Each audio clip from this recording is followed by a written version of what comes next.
All right, fellas, starting the season We're here. with the founder and the V-Man.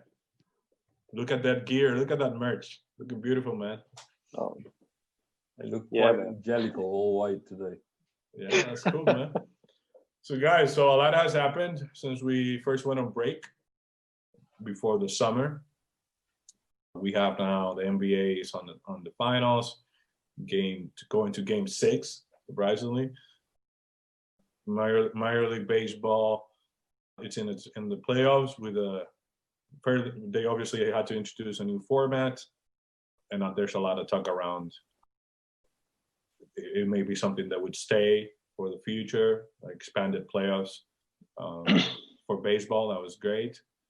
So we have a few little topics to cover. So I will throw it out there. What do you guys thought about the NBA bubble and how Major League Baseball also approached their restart or the actual start of their season? So, Rayde, take it away. Cool.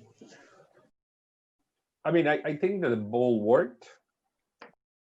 It is a reality that when you are managing a competition within the same boundaries of a country, it is easier for you to have this sort of solutions. And if you look at Europe, those were kind of the midway solutions that the Champions League did for having their final stretch in Lisbon and things that other leagues at the national or European level consider as well.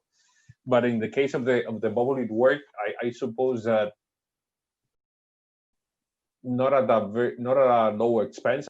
I think it was really expensive. I read some reports that only the logistical investment in terms of having the 22 teams that were welcome into the bubble in Orlando up until this moment that we are in the finals, it's a bill of around 150 million in terms of costs. And I suppose that great part of that is security processes, the whole health and well-being setup for the players. As you probably remember at the beginning when they were coming in, the different teams, some players were documenting that experience and how their day-to-day routines were very different. So testing every day or having specific circuits in which they can go. Teams weren't allowed to mingle that much, only the ones that were in the same building and at certain hours and so on. But I think it turned out well. At the beginning, they had a few scares because I suppose that the restrictions didn't or weren't understood by all personnel in the bubble. But then once they had that locked down, I think everything went smoothly. In terms of the product on court, and I remember that we discussed that on the previous season, in the last episode, the way that product with the screens and the fan interaction from the outside and the whole audiovisual experience, I think it was an outstanding job. I think that it will be difficult to go back to something that is very different because it was very enjoyable. There was a lot of data in the overlays during the games and so on, and the atmosphere was actually different. I mean, not that the NBA arenas are rowdy or anything like that, but it was different, and I think it was good. So I suppose that if anything, the NBA will take note of certain things that they could definitely approach to implement into the future when things go back to certain normalcy. One of those would definitely be the competition format, which I think is also a learning for MLB, which is slightly different because it's the league that has, according to regulation, the most amount of games, over 4,000 games per season, which, I mean, we understand why, the people that know baseball, but the reality is that only the rivalries pull and compel attention. So everyone clicks in towards playoffs time. So finding a way to have that momentum extended and make it more entertaining. I think that that's the biggest learning, and it's something that I would see being replicated in the future, even if it's in their own stadiums and with their fans and their stands. Interesting. V, what is your take on that? No, I mean, I can't speak too much about the business stuff. I think they've done a great job. There have been some epic games, some epic series up until now. You know, Denver doing what they did, the epic fail of Clippers, the early rounds of Portland, they've been great. But as Rayde said, I think the experience is so different from what it was before.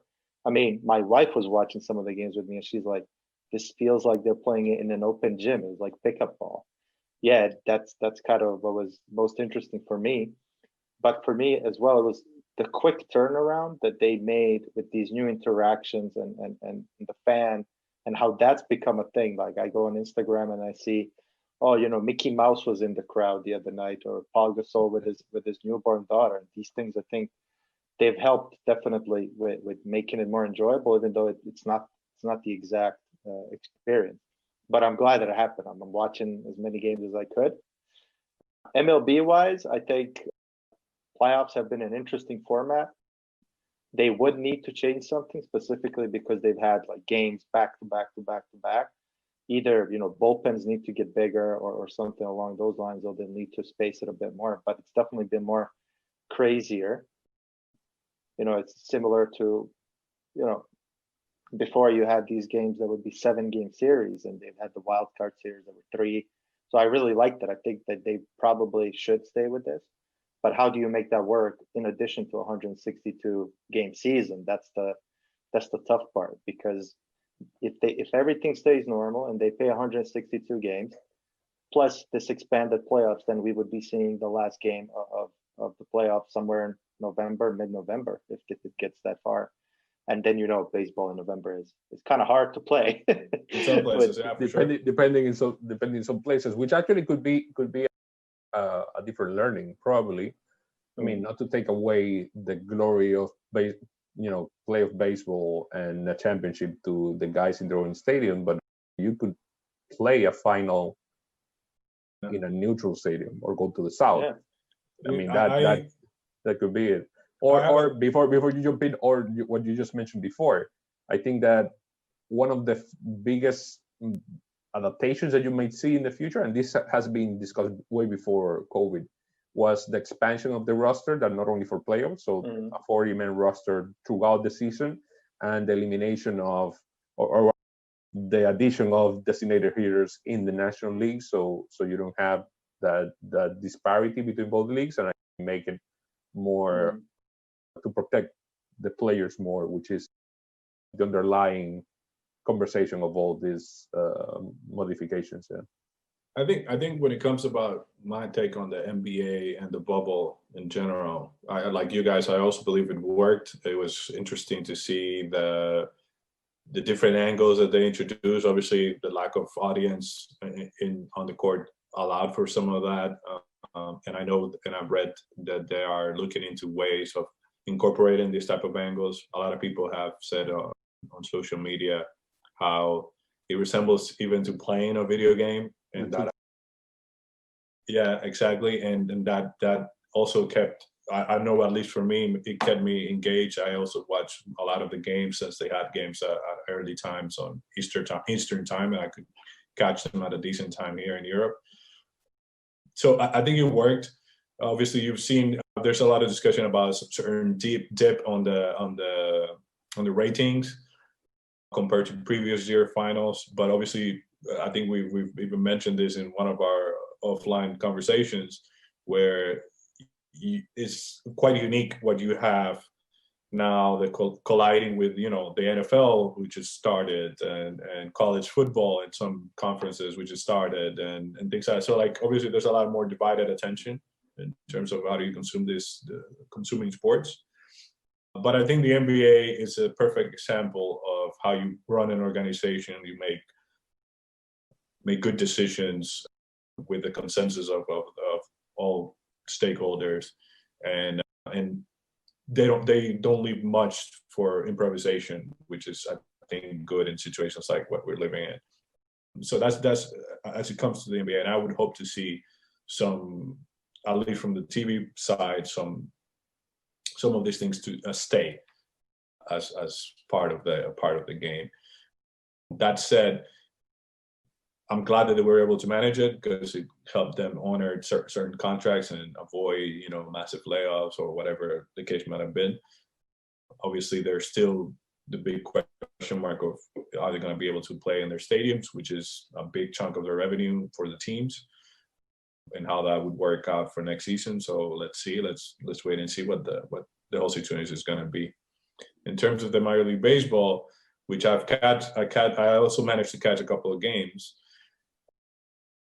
I like the playoffs competitiveness, right? It's a different feel when there's more on the line. And my solution that I would throw out and suggest to Major League Baseball is reduce the regular season games and just have more competitive baseball, playoff baseball, like as the format that is now, expanded format, and just less regular season games, and you keep the let's say the overall calendar as you have now.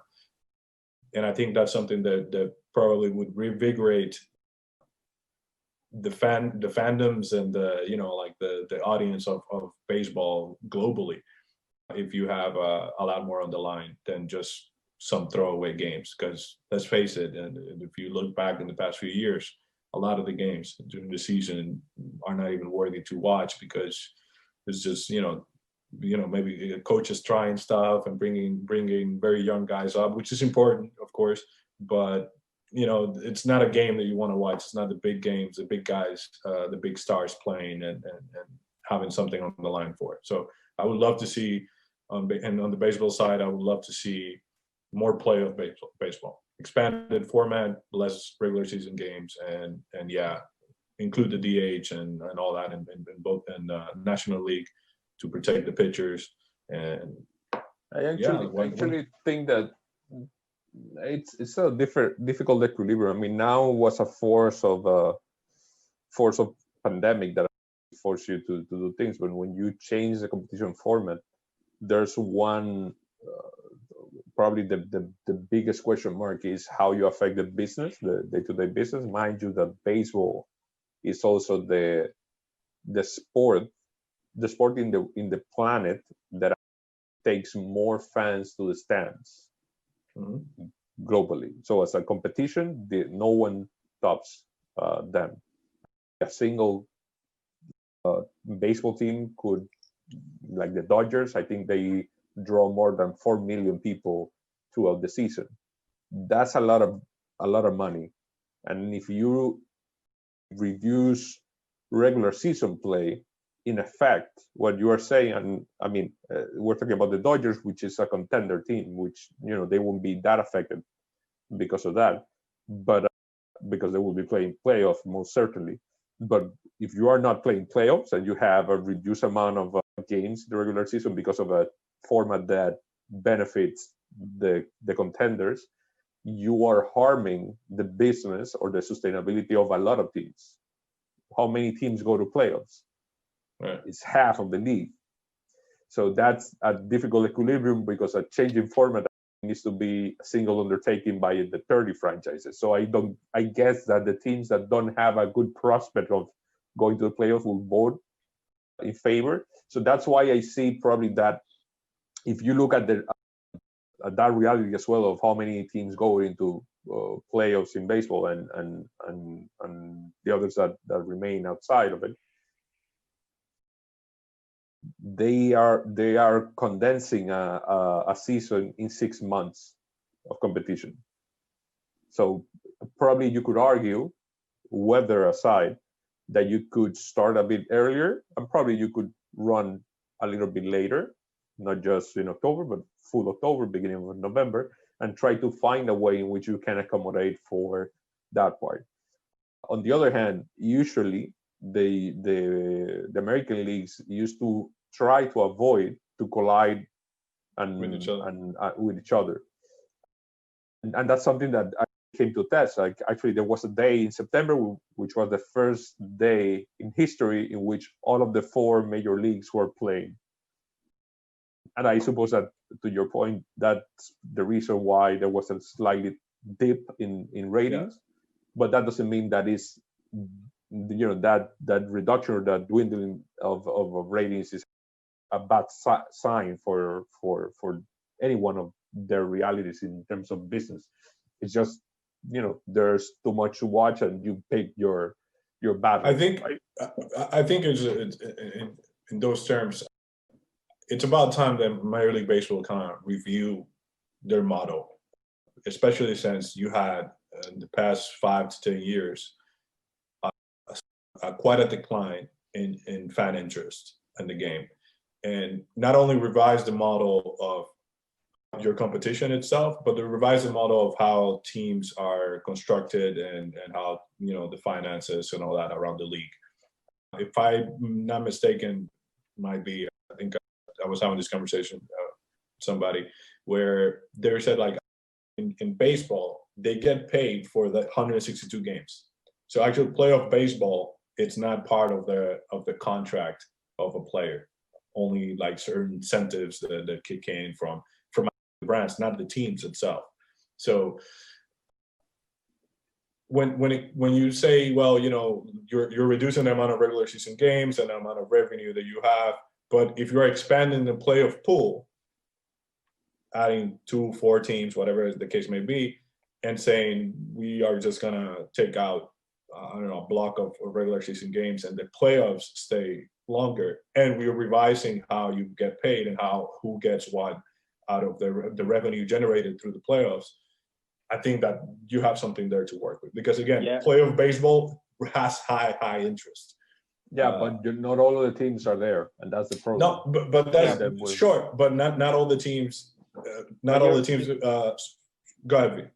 No, I'm saying you're forgetting one thing, and that's the Major League Players Association, who will not easily say, let's reduce this 140. I mean, before they agreed on the 60-game half season or whatever, there was a lot of back and forth between the association and the MLB because of the pro rata payment. So if you say, no, we're going to play 140, that means that Garrett Cole or Mike Trout no longer earn 31 million or 35 million per year, but they earn less. I just don't think that would fly. They would need to probably find a different solution, because as soon as you start hitting the livelihood of the players, that's where this concept goes down. Certainly, but that's what I mean, that maybe the format needs to be reviewed as well as how and who gets compensated. But governance is important. Yeah, and I don't even know when does the collective agreement run out. So I think it was up next year. And that's part of the issue in terms of the negotiation, because you didn't want to create precedent towards what will happen next year. So that's why both sides were very adamant in terms of the lines that they wouldn't cross, but they needed to salvage the season anyhow. But I think, and going to the point that I mentioned just now in terms of governance, the problem is that you need to have those decisions to be singular undertaking.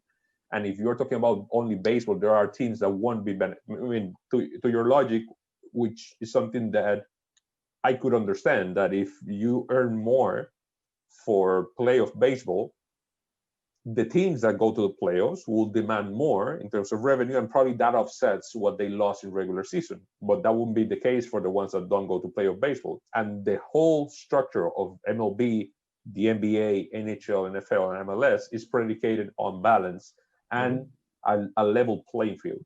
So you cannot, let's say, legislate from a centralized perspective based on the few. You need to do something that works for everyone. That's why everyone pays based on regular season, because on regular season everyone gets the same share of the common pot.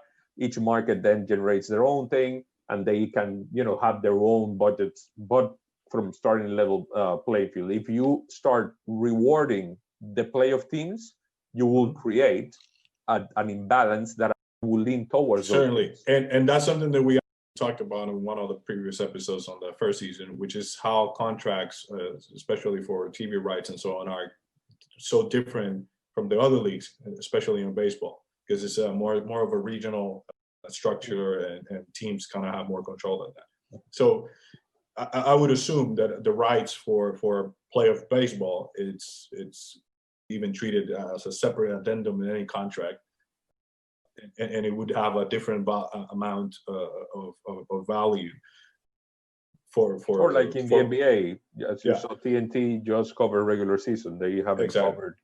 Exactly. So there could be a way, and this is all hypothetical, there could be a way in that all those teams that wouldn't that wouldn't normally benefit because they are not in contention ever or hardly ever or whatever the case may be, that all teams share within the revenue, which is something that I know doesn't happen in the MLB. Not all teams share through the revenue because of the way that the contracts are structured or the availability of rights are structured. So maybe that's something that should be revised as well. Put yourself in this situation. You are the owner or the GM of the Yankees, and you're building the most expensive payroll there is to be able to go after the championship. You go into the playoffs, you might win or not, but because you are the Yankees, that's one part, and then second, because you are one of the best teams on paper, and then you go there, you are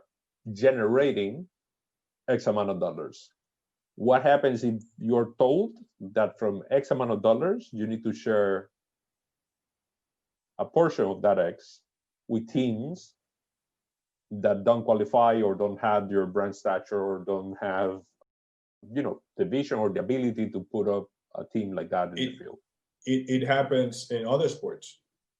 It's shared across the line, and if your team is within a certain rank, predicated on a regular season. That's why the regular seasons are so long, and that's why they don't share it. They don't change that, because you need to have sufficient elements as a base of the economic model, like 82 game regular season in the NBA, 162 games in the MLB, and whatever it may be, to be able to allow for a decent redistribution of centralized money, to allow them to have enough assets, the same as other teams, to be able to sell to the capacity of their market. If you reduce that, the small teams won't be able to grow. Certainly, that's a good point. But definitely, that's the type of discussion that goes on CBAs, because it's not only if the players deserve or not, or how much we'll share with the players or not. It's about the economics of let's say the engines that drive the business, which are each one of the teams, the league as an overarching system, and then the players as partners in this model. So that's why, for example, you have lockouts or strikes or whatever it may be, but that's the key. I mean, 1% of salary is a lot of money, but it's a lot of money that makes all of the teams liable for that. Or liable, it's not the correct word, but they need to be able to put up that extra percentage, right? So they can go into salaries.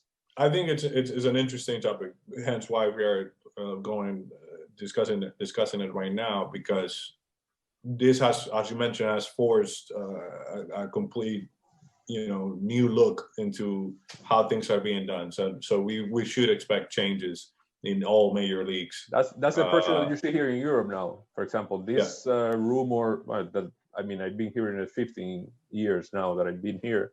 Rumors of a super league in soccer that might supplant the Champions League and so on, is because of that.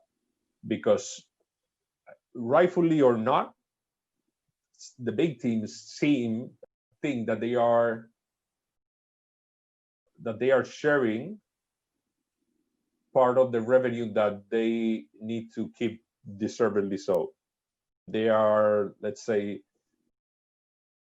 putting a lifeline to a part of the ecosystem that doesn't add value for them. That's how they think about that. They want to compete amongst the best, because the best do add value to their own company, but they operate as separate entities.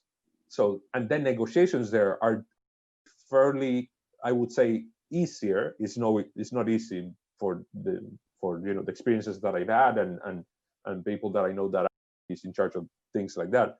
But it's easier than the American system, because in the American system you need to start from a common place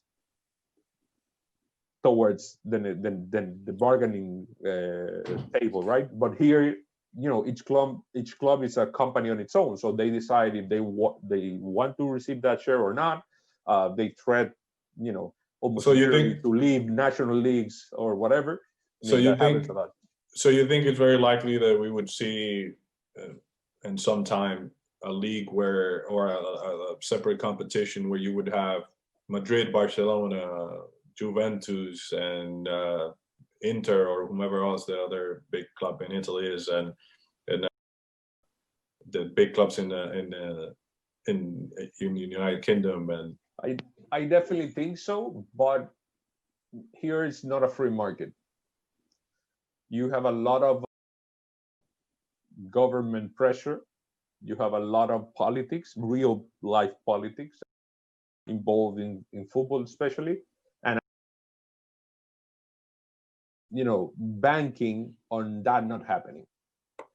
On the flip side, for each one of those individual clubs, which they are around 20 that want to drive that, it's a matter of picking the battles. Every time they raise their voices, they know that the UEFA will come up with a bigger check for their, participation in the Champions League. So, it's not ideal for them, but it does the job. But you see the numbers of FC Barcelona. FC Barcelona had revenues of 1 billion. You know what's the net result of the club? Minus 90. 2 billion. wow. They made as a profit. If they were a company, to their shareholders, they made 2 million profit on a 1 billion operation. Wow. Because of debt, because of high payroll, because of investment, whatever. Some that are worthy, some, the people think that aren't. But it's a bet. I mean, the majority of that goes into a redevelopment of the stadium area, which, in 5-7 years, that's already in the books as an asset. So, you don't have that expense, but you have the debt. I mean, it's complicated. It's a complicated business. And what you tell a team like FC Barcelona, they could manage things better, for sure. Would they be able to generate more revenue if they were outside of the normal structures? For sure as well. So any management will definitely look towards that option of partnering with their peers in terms of the lead and creating a single product. And that's the complication of football. So, but then, they command a lot of revenue and there's a lot of money around football. So that's why UEFA can have hefty bags for them to participate. And, you aren't the guys that break the system. Certainly, it's interesting. That didn't happen in basketball. Sure. Certainly, I was reading today somewhere that said that Liverpool and Manchester are pushing the Premier League to change the format and something along the lines. I saw a tweet today, which it came back into my head because of this discussion of maybe creating a different type of league. It could be. But you would see in any documentary or any reports how, for instance, at least for the English football, how game intensive it is and little rest that players get throughout the season and so on. And there's always this talk. So maybe yeah, that's but I something mean, that I the bigger don't clubs would buy consider. that much. I don't buy that much because if you compare to other sports, I mean, come on, it's not the end of the world. Essentially, because if you have resources at your best, you can be able to manage the workload and I mean, that I wouldn't be too worried about that. It's about economics. And if you see that the Premier League is the most efficient league, I mean, they are the ones that generate more. They will continue to be the one that generates more revenue, and they are the most fair league in terms of redistribution. So, and that system works because of that. So, because you are paid because of your winnings, you are paid because of the national market, the international market, and there's a clear ranking in which from the beginning, the moment that from the beginning of the season, that whatever position that you finish the table, how much money you are taking out, and that beforehand. So that's the basis of a very clear and efficient way to run a business, because you can then forecast, do a budget, and manage your team accordingly. That doesn't happen in any of the other leagues. Probably the Germans do that, but the other three do not do that. No, it's a good point that you make, because the Premier League in the last few years, they've been more equal than ever before because of the huge TV deal. And then you have clubs like Sheffield United, who are not the traditional top six, spending 20, 30, 40 million on a player. And that's something that didn't happen before. But to Lou's point, it is one of the most competitive leagues in the world. And that's why these tight schedules are a problem, but I don't buy it as well as you. Oh, we need to change the format because the Liverpools and the Manchester Uniteds have a problem. They didn't have a problem before. The competition is bigger, and that can only be good for the product there. So they stopped losing, and now the competition format is a problem. Yeah, I don't buy that. Yeah, I mean, Liverpool lost 7-2 the other day, I think. So it's an anomaly. I mean, they've been consistently probably the best team in the Premier League for the past 2-3 years. But yeah, anything can happen in that league, and it's a matter of a slim margin of points to be a champion or not. But that's what makes it interesting. And the full calendar beforehand. So for the fans, they run a perfect product. For their TV partners, they do that. For their fans overseas, they do that. I mean, it's not rocket science. I don't know why the rest of the leagues, not only football leagues, do it like that. I mean, they have promotional relegation, and now you have a team like Leeds, which is playing wonders, and it's a team that is a fraction of anyone else's budget. But then when you see the story and how they are managing that, they're managing that as a very efficient enterprise, because those are business people. It's a fund that is owning Leeds, and they have a lot of football savvy people, and they buy good players. They find a bargain. So I mean, in general sense, either you have an American model or an European model. You need to always strike a balance within your own reality, and that's why I don't see major changes other than player protection or kind of pushing a little bit on the sides to kind of gain a few more playing days in the case of baseball. But you will see now 2021 is a real challenge, because I mean, we know the bubble worked, but what happens with the new seasons next year? Yeah. In the case of baseball, it's a very much complex logistic to have a bubble. You cannot have a bubble with all the teams. There's no place to hold, Same with football. Same with football. It's too big for of example, teams. but they have an advantage that they could condense the competition and be able to play, probably except in extreme summer, any time of the year, and they have less games. In the case of the NBA, now they are thinking or fiddling with the idea of starting in January, and let's see how that goes. What is the impact on international basketball? In theory, next year there are Olympic Games in Tokyo. So if they start in January, that means that the NBA players won't be going to the Olympics. That's, almost a certain. I'll bet anything on that.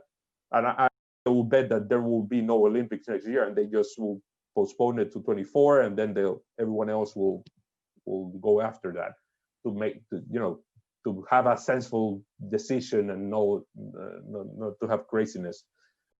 And allow for time to solve because if you look at it, you cannot pull the games from Tokyo. That's a certainty. I mean, they've done investment, they won it fair and square, and I'm one of the people that was looking towards those games.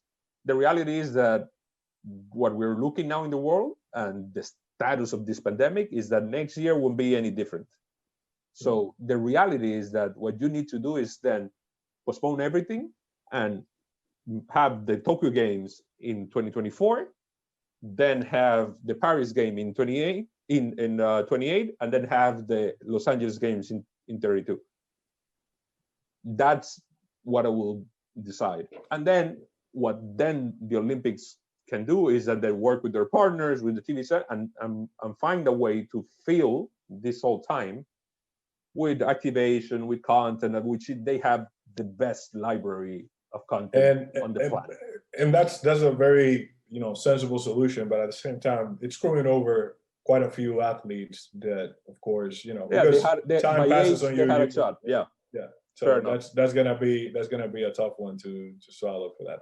But I mean, what we want to see across sports at all levels, I think, is going to be interesting, and we have to see what's going to develop in the next few months among them. To shift gear a little bit and kind of discuss one of the biggest news in the summer is that Neymar is now returning to Nike and is moving to Puma, who we've talked before. Puma is a hot brand that is trying a lot of different things and pushing the envelope, let's say. And the athletes, we knew what they were doing in the NBA with some of the up-and-coming basketball players, revitalizing what used to be an active basketball brand. And now getting Neymar, one of the biggest names in football, to come to their ranks. That's pretty interesting. And along those lines, Federer, who left Nike a couple of years ago and has now a dual brand type of deal with Uniqlo and on how is it called, on footwear, on running, which I believe he's also part. He has equity in the company as well. So that's an interesting deal. I mean, this is not a new trend. Top athletes leaving top brands. We saw that before when Wade, some years back, while he was still active, he was still being very top of the game. He left Jordan brand and went with the Chinese brand Li-Ning. Li-Ning, did I said it correctly? Yeah, it's Li-Ning. Li-Ning. And then you had also big names or big up-and-comer athletes that from the go went with, let's say, non-conventional brands. Like, you had Klay Thompson going with Anta when he had to choose a brand. We all know the story of Stephen Curry and the failed Nike pitch and how he ended up going with Under Armour. So, what does that mean to the future in terms of not only we're seeing it at a league level, but athletes kind of choosing a more of I don't know how to put it, more of an ownership and a more of a presence with different type of brands. It depends. I will kind of discern and have two groups. I mean, what happened to Steph was an accident, and for what I know, I think people lost jobs because of that. But it is a fact that you have high-profile players switching brands, and this has happened since I can remember. I mean, Kobe was an Adidas guy; he switched to Nike. Vince Carter played in, I think, once, then he went to Puma. Yeah. And then Puma left the basketball scene, and I think he continued to play with Nike. So I don't know. Wade was, Converse, which was part of the Nike Inc., and then went to Jordan Brand, and then went to Li-Ning. But there in the Wade group move and that group of players that do that type of move is when you see a difference in terms of how players start to choose their endorsing partners. If you think of probably the greatest contemporary NFL football player of our times, that probably is Tom Brady. Why he would, escape the grasp of Nike or Adidas by that, or whatever, and go to Under Armour. I mean, not only Under Armour was a strong, or still is a strong force in NFL football, is because the deal they offered him included equity, and he's a partner of the company. And basically what he built is a side, business unit around Under Armour and with the Under Armour, his own brand, infrastructure, yeah, which is pretty much what you see with Steph and what you see with The Rock in Under Armour. Yeah.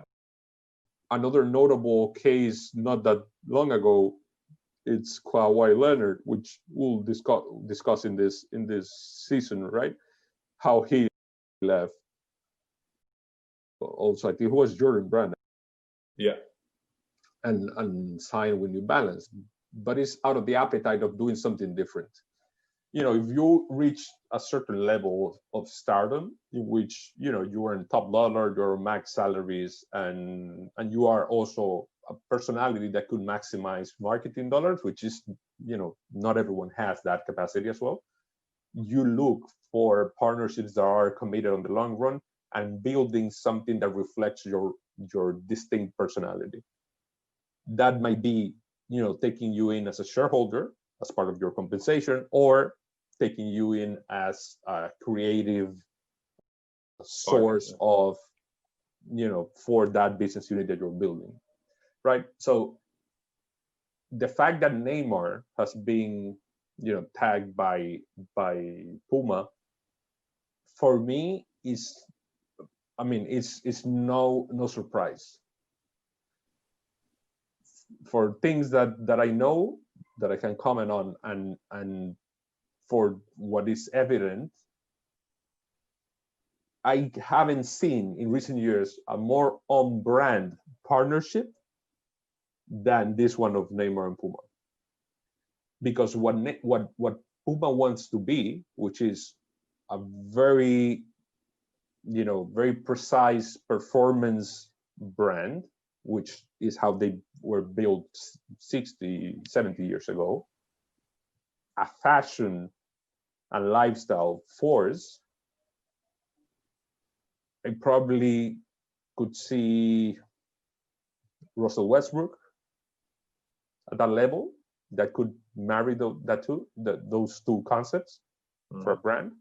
And that's Neymar. That's Neymar's personality. Is being distinct on and off the field, is being locked in with his legacy as kind of the heir of the greatest Brazilian footballers, and be able to hit a run show and be able to, set a trend on the fashion scene. That's what Puma is all about. And I see that marrying perfectly, and probably, as luck might have it, it comes in a moment in which probably Neymar seems to be more mature now as a player and as a person, and it's more focused on what he is on and off the field. And that probably will be a more solid foundation for his growth from this moment onwards than what he had with Nike coming here. V, what's your take on? I like to be devil's advocate, so I always ask myself, why would Nike let go of somebody like that? Especially since Neymar's been with Nike and Jordan in recent times. He's had a collaboration with Jordan after, 8 or 10 years that he's been with Nike? 15.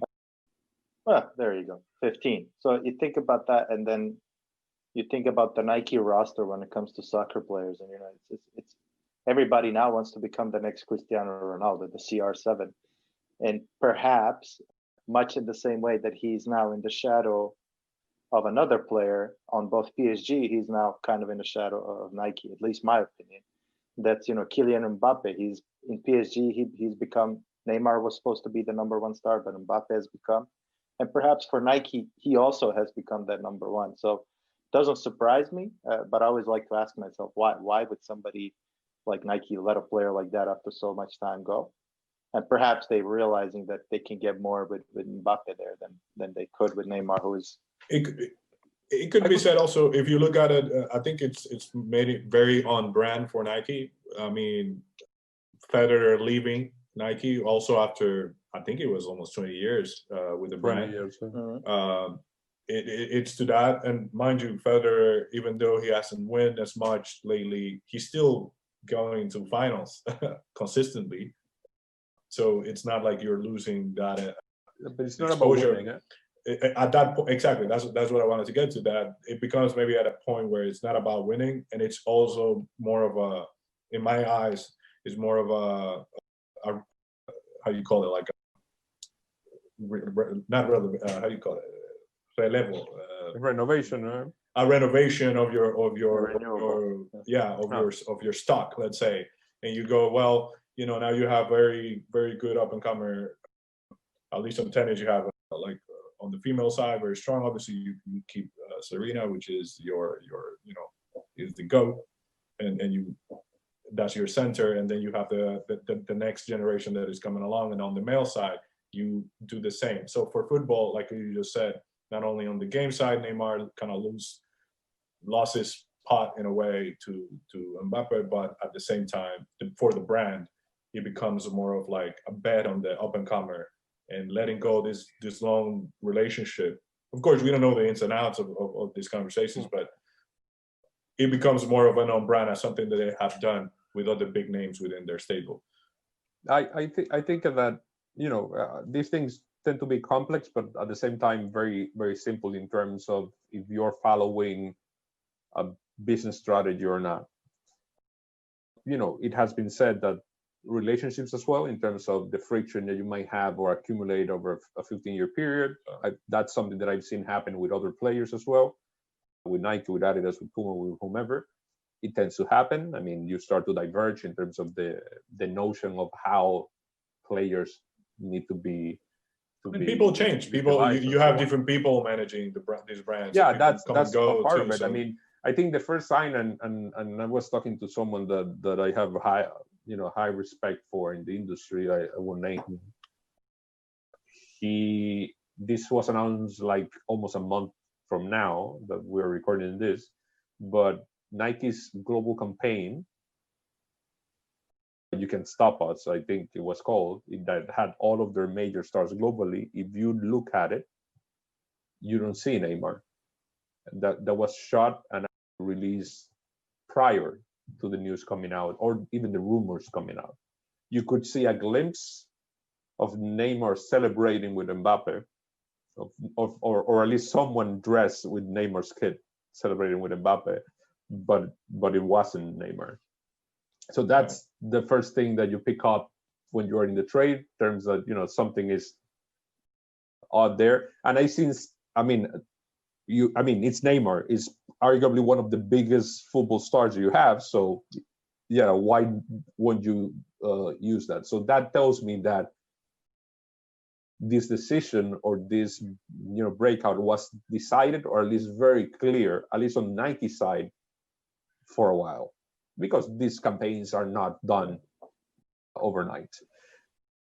I've seen players that belong to the brand and belong to teams of the brand that aren't even used on the campaign, on the kit campaigns for their same teams.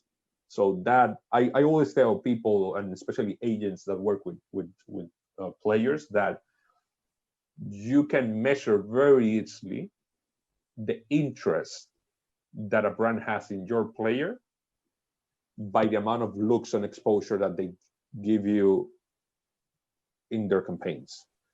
I mean, not everyone is a global star, but if you are a player of Real Madrid and you are an Adidas player and you play in that team, which is an Adidas team, and you are not one of the 5 or 6 players they use for the billboards and the campaigns of the kids, that's a yellow flag.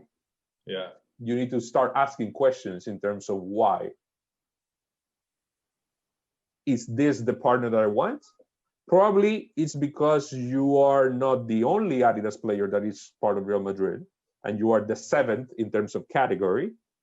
But again, if you have ambitions in terms of building your own thing, which is what we're discussing in terms of people jumping ship, then you probably need to find a brand that makes you the number 1 guy.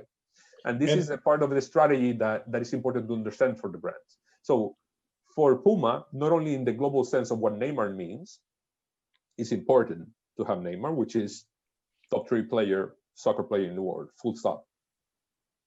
You have the face of Brazilian football. You only have Cristiano and Leo Messi over him right now. You have a player that is a recognizable face, and out of the last Champions League run was a player that the press, which used to bang him a lot, praise him because he left everything on the pitch, even though they lost. So they saw his true talent and his commitment.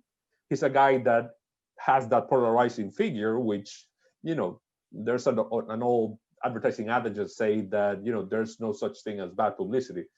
I mean, although his bad publicity sometimes were maybe really a bit too bad, but the reality is that, that has passed and he has evolved, and you see certain maturity and certain, steadiness in his, and he's a young guy still. So you could get 5 good years at the top of football.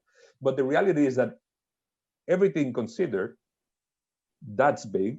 But being able to place one of the faces of a franchise that is supposedly going after every trophy in Europe, that is in one of the biggest cities in the world, the most visited city in the world, in a team of one of the dominant forces in the industry, is a major coup. Yeah, You know, sure. that's what made the Nike football guys salivate over Cristiano Ronaldo being in Real Madrid. That's what made the Adidas football guys salivate with Messi in Barcelona. Is that you have the biggest face of the club is your face, the face of your brand, and they're dressed in your competitor's clothes. Yeah. That collision there generates value in this industry in terms of sports marketing. So I think that's also a part to consider here. And when you find that brand persona that you are looking for, and you have that personality that fits that, I think it works wonder. I think to your point, and sorry if you want to jump in, to your point of why these athletes are looking for this type of opportunities to build their own personal brands, and why we see that more naturally. We have a more of an entrepreneurial generation in terms of these athletes. They're more informed. Obviously, there's more access to information and things like this. And as important as it is to build your own brand, I think brands are realizing that they have to offer that opportunity to that coveted athlete that they want to sponsor, right? That they need to give that platform to say, okay, you build your own stuff and, just take us for the ride in kind of a way. And I think there's this NBA player, I think he's still with Brooklyn. He didn't play in the bubble though, but Spencer Dinwiddie, I think it's a perfect example of that. I mean, very underrated player, very good player, very consequential for the team. And he built out of necessity. He built out his own brand, built his own shoe, and he put it out there. And he has this message, and it works. And I think if a player in that level does that, it sends a message across all players. Like, wait, what am I getting from this brand that is sponsoring me? And I know we've had conversations and stuff that we are in production now for this season that we will be releasing soon, where we've discussed how brands are looking at creating these different type of partnerships, sponsorships or partnerships with athletes and their collaborators and so on. And it's what's changed the industry, and it's changed the game in a way. So for me, Spencer is a great case because he was also challenging the NBA. I wanted to bring that in. He was also challenging the NBA with how he treated his free agency. Brought a lot of questions about, No, it was about the construct of his contract, and if he could tokenize it and make a cryptocurrency out of it and kind of sell people on the future evolution of his contract and so on. I mean, that's forward thinking, but I don't think that that's alignment with the reality of for sure the CBA, and it creates it's great that a player is bringing this up now, because I think this is something that it's going to probably be discussed more further down the line. Honestly, I would love to see it, but I wouldn't bank on it because of the structures and the volatility of that. So you cannot have players being in debt to people that you don't control. In essence, what that will make is that his contract wouldn't be with the team that is paying him, but with the people that he is outside. So that creates a distortion to the model. I mean, it's clever. That means that this guy is very much into business and know what's happening out there. But in terms of his own contract, it's a conflict of interest at the least. But to that point, in terms of how players try to build their own space. If I tell you, the 90s, especially the second half of the 90s, and talking about NBA basketball and the beginning of the 2000s, was the reconversion of a league that went from, after the Magic, Larry, Jordan era to the big guy era, so Shaq, Hakeem, and all that, to a PG league, right? If I say which was probably one of the 2-3 most unstoppable PGs in the league, which name would you mention? Which time? Late Yeah, 90s. that time, late 90s. Late 90s. I would say I would go naturally Allen Iverson. I mean, he was the MVP of 2001, without a doubt. He was above everybody in the league, and he was it was a force. Took his team to the finals. Second to him, Steve Nash, Dallas and Phoenix, because he won the 2000s, man. 2000. But that's early 2000 because he won MVP 2004, 2005, I believe. Stephon Marbury. And I was gonna mention Steph as well, but you also had J Kidd. You also had you had that evolution. Then Peyton, Stephen Francis. You had dominant point guards leading teams to deep in playoff runs to the finals.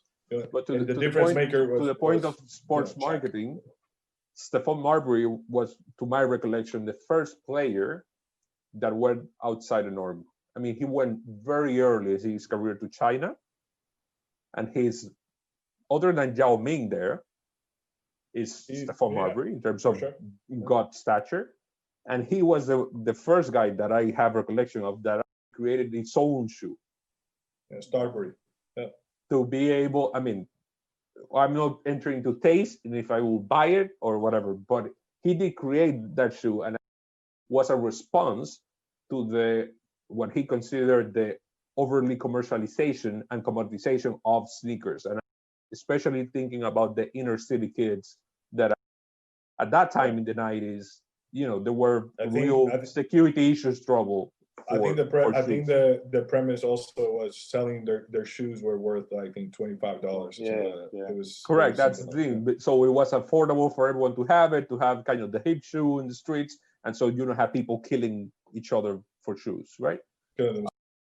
So, the players have had that since the beginning. I mean, arguably Michael Jordan is the first testament to that, even though it was more of the workings of his business people, but he had the vision to be able to empower that.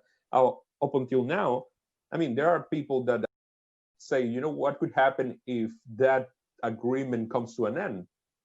Would the Jordan brand being able to operate a separate company from Nike Inc.? Why not? It's hundreds of millions of dollars a year. It could, because not because of the revenue. It's because it has been operating with different production, different everything within the umbrella, but different everything for ages right now. Or is what you see with LeBron James, in which that I'm not talking about sports brand because it's a lifetime contract deal with Nike, but he decided to give back a check to McDonald's to be able to invest his own money in Blaze Pizza. Yeah.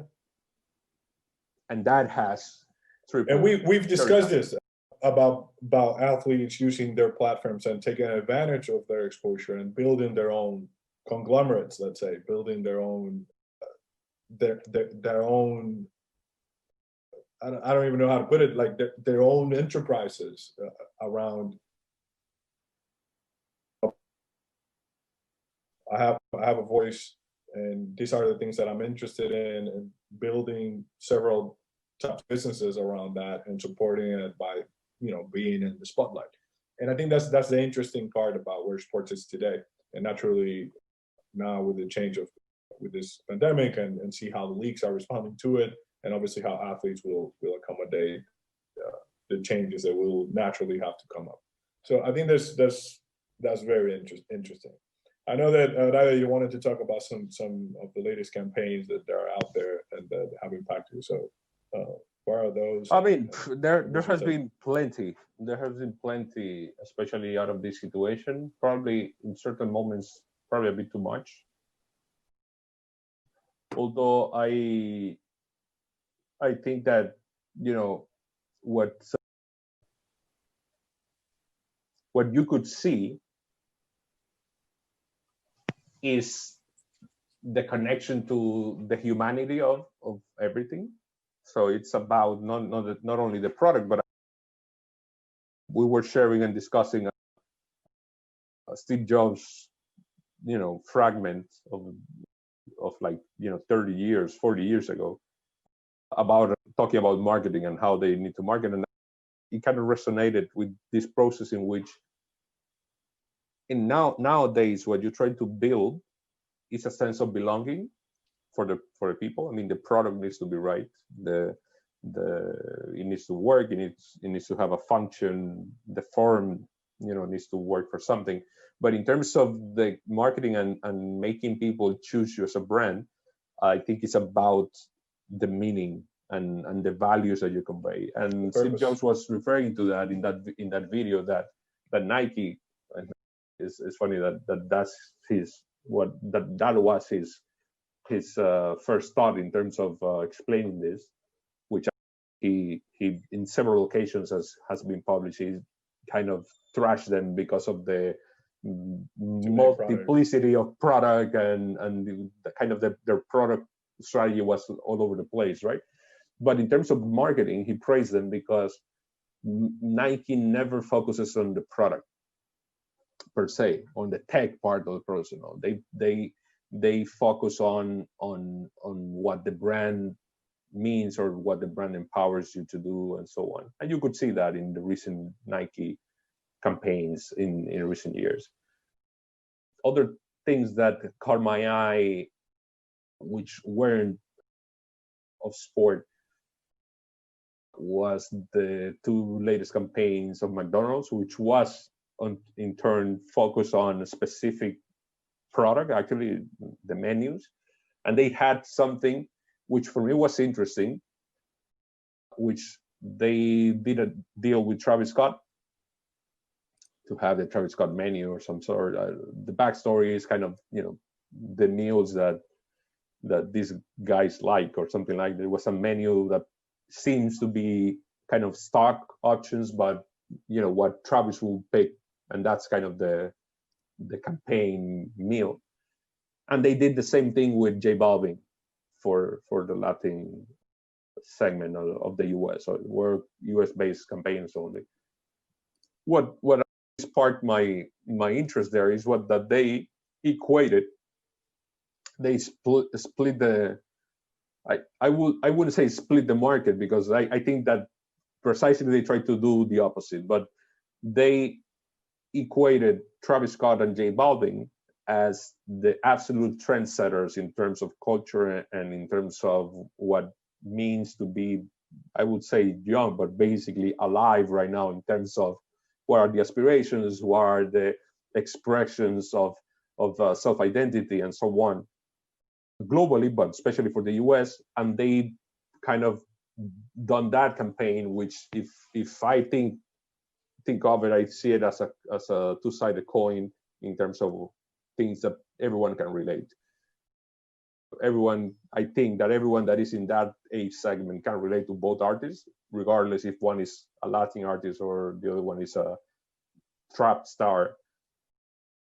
So that was interesting. Then, the usual brilliant, reactive, snappy stuff from Burger King, basically being the trolls of the internet. And I think they are the brand to beat right now in terms of being able to be agile enough, and that comes from the way they run marketing and how they keep things fluid. They don't have a concise or a very strict brief in terms of what they are looking for. It's an open process in which each Friday, for what I've heard, they can reach the CMO globally and their different regions. And which so is on. perhaps the best CMO right now in the business. Fernando Machado. Yeah, he's been voted completely changed things for the last 3 or 4 years. And that's funny, because what you see in Burger King is a different model, which probably we will have some people from the agency side here to speak about how the industry has evolved. But what you see is a different model in terms of engaging agencies. So they have agencies retained locally for Burger King in Spain or France or whatever, but all of them can sell up ideas to the global brand. So what that creates is a massive creative force globally And you see a lot of the global campaigns that, master brand runs come from specific ideas from the guys of David in Madrid, or David is an agency, or David in Miami, or whomever, Lola, or whomever in London or in Japan or Thailand. And that's beautiful. That's beautiful because that's the type of reactive ability that you need to have as a brand. Yeah, keeping your finger on the pulse. Yeah, keeping your finger on the pulse. And that's the type of reactive ability that as an agency you need to have. And to that point, the Burger King example, which I think was the one that sparked this section of the when we were preparing for this, is what they did with this 5th division or 4th division club in the UK. Yeah, Stevenage. So yeah, something like that. I don't want to say the name incorrectly, but I said it incorrectly, I think now. But I think I'm connected to the CEO and so on, because I admire what they did, and commercially, kudos to them at the club and identify and be able to play along. I saw this campaign. If I don't remember, this deal is over a year old at least, because I was preparing for a conference for a conference that I did in October last year in Bulgaria, and I used the example in which they wanted to engage the gamer generation with the brand and through video games. And since all of the clubs in at least British football are part, or the English football are part of the FIFA game, that's why they did it.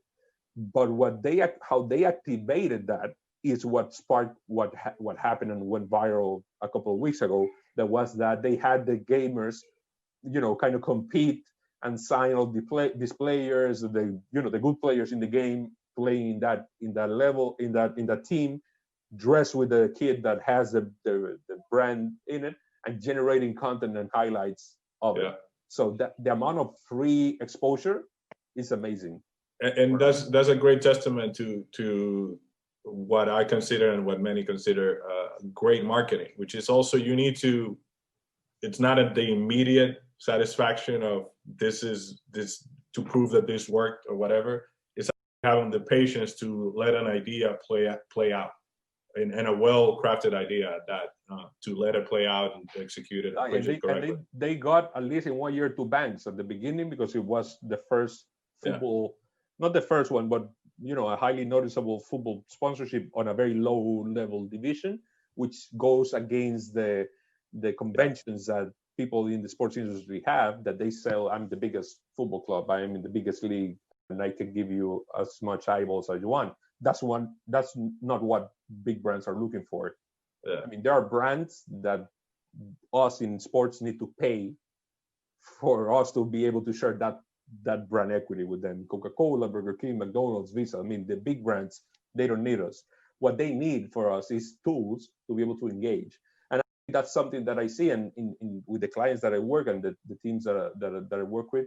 That's part of the conversation, that if we are not thinking about helping those brands have incremental business and incremental revenue, we're not the platform for them. Because that's the purpose of marketing. Marketing is a function of business, and you need to be able to impact the bottom line of a business as a marketer. Certainly.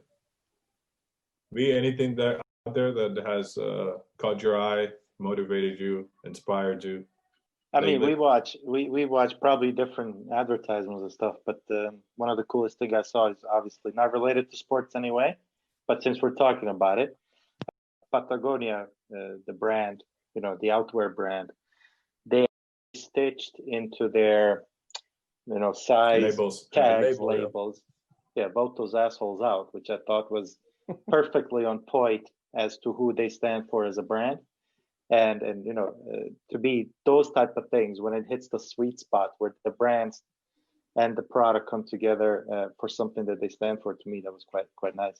Yeah. But this is completely off, but you talked about stewardship and a 4th team, 5th team club and doing some marketing things. So my cousin, Vanya, who you met, Luis, in the last 3 months, he's joined a 5th league Serbian club as a marketing person. And it's a village club somewhere, God knows anywhere. But since they've come, they've done an overall completely in terms of, they got them the new jerseys, they built a new logo, they started using Instagram.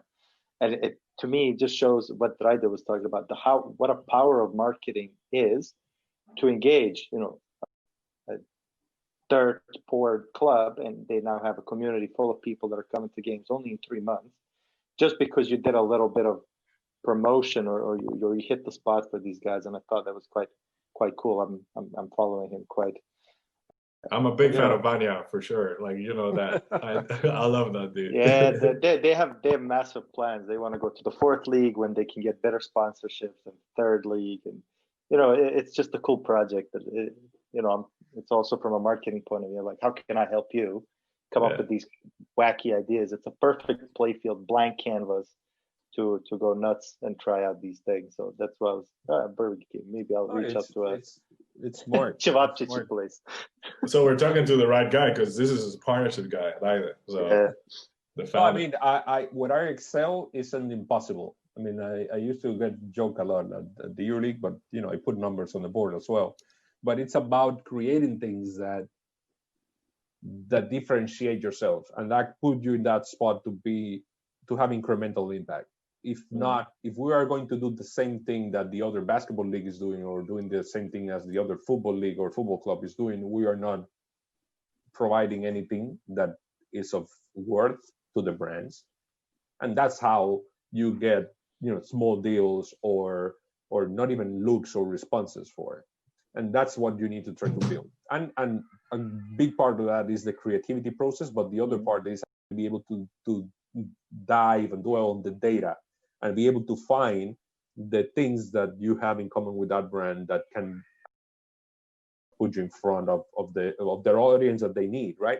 And that's something that we're doing across, more than 15 categories now in a consultancy project that I'm doing with EuroLeague, and that's how we are gaining very good traction and get very good response, because we are able to tell brands of our ecosystem of fans. At the very least, sometimes even more precise than that, I can tell you how many people might be a consumer of yours, because they have an interest in your product range and in your brand. So they know you and they know the products that you do, and they consume our content. And I know that by market. Yeah. Some cases by city. And that's the fun part of the conversation. That's where the value is. Yeah. And that doesn't take away from the cool flashy stuff, the ATL, the BDL, the creative, the branded content, and all that. That needs to be part of it.